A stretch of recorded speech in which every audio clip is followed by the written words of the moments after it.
Teve vários pilares que forjaram esse projeto de um peregrino.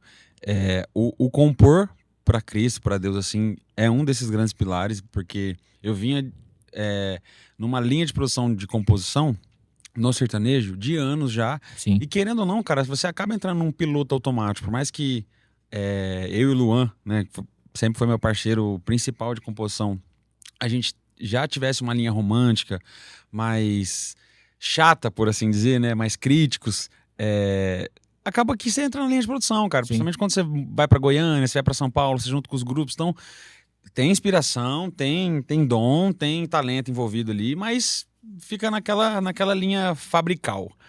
E eu tava sentindo falta, cara, de compor sozinho, assim. Foi algo que eu até desabafei um pouco no Instagram de um peregrino recentemente. Fazia muito tempo que eu não compunha nada sozinho. E eu falei, acho que essa é a oportunidade de eu voltar a compor sozinho, assim. Vou compor pra Cristo. Acho que essa intimidade, eu preciso buscar de volta essa intimidade.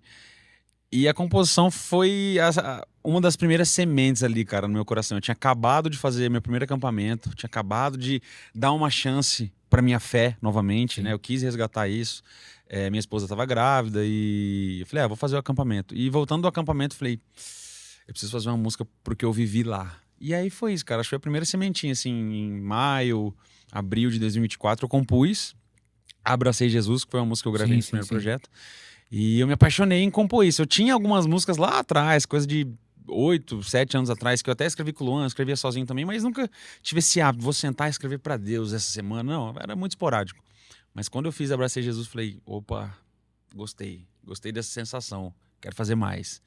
E aí foi indo, cara, foi indo assim, fui testando sons, ambientes, linhas de composição, sabe? Eu fiz muitas coisas que eu comecei, não é por aqui, acho que isso aqui não vai me agradar, não vai agradar ele, que é o principal Sim, a sim. ser agradado.